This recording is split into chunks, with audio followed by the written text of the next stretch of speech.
বাংলাদেশে রক্ত নিয়েও সিন্ডিকেট শুরু হয়ে গেল ভাই। হসপিটালে রক্ত থাকার পর বলে রক্ত নাই। আসলে বাংলাদেশে জন্মগ্রহণ করে আমরা করছি জীবন সবচেয়ে বড় ভুল, আমাদের বাপ মা করছে ভুল। সুপ্রে সরকার বানাইছি আমরা, সেনাবাহিনীর হাতে সরকার দিছি, তারা বাংলাদেশের বালেরও উন্নয়ন করতে পারে না। তারা 36 দিন পর তারা এনসিপি গঠন করে। তুলাই অভিশপ্ত না, অভিশপ্ত বাংলাদেশের রাজনীতি। রাতের বেলা লাশ গুম কইরেন না। মৃত সাগর বানাই দিতে আল্লাহ 2 মিনিট ভাবে নাই। ফেরাউন্ডে পানিতে ভাসাই দিতে আল্লাহ 2 মিনিট ভাবে নাই। আমরা তো পাপিষ্ঠ জাতি, আমরা তো খারাপ জাতি, আমাদের ডুবাই দিত আল্লাহ 2 মিনিটও ভাববে না।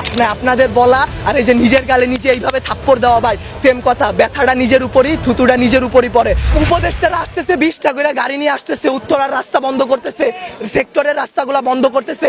এতে যাদের যেই সন্তানগুলো আহত হয়েছে, নিহত হয়েছে, তাদের বাবা মাদের ঢুকতে দিতেছেন না আপনারা। তাদের বাবা মারা এখন পর্যন্ত খায় নাই। আমার মা শোকে শোকাহত হয়ে গেছে। আমরা 2 ভাই আসছি, আমাদের বোনরা আমরা নিয়ে গেছি।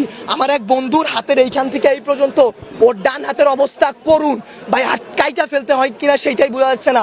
আমার ওই বন্ধুরই ছোট ভাই ক্লাস 7-এ পড়তো, ওর ঢাকা মেডিকেলে ভর্তি আছে ভাই। কি করব বলেন? আপনারা যে নিউজ নিতেছেন ভাই, মিনিমাম মারা গেছে 150 থেকে 200-র উপরে।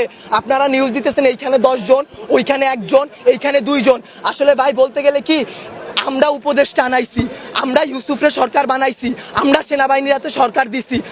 গালি ভাই ওই যে চিত হয়ে স্যাপ ফেললে কার উপরে পড়ে? নিজের উপরে পড়ে। ওইরকম ভাই গালি দিলেও নিজের গায়ে খারাপ লাগে।